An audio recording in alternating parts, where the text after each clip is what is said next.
Kwanza mimi nimechoka kabisa, nimechoka mimi. Nabani.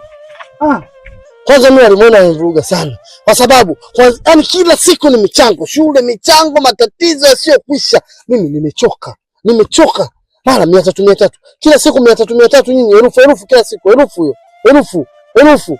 Mwezi 30,000. Si mshahara huo. Na maisha yangu mimi ya kulima maboma. Nyinyi mtasoma kweli?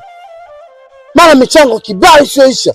Kila siku michango. Kuna mambo ya kula, si nini? Maisha yangu yenyewe ndio haya kuunga kulima maboma. Kweli? Mimi nasemaje? Nyinyi shule basi kuanzia leo. Hamsomi tena. Mama atakusoma. Sawa nitasoma nao.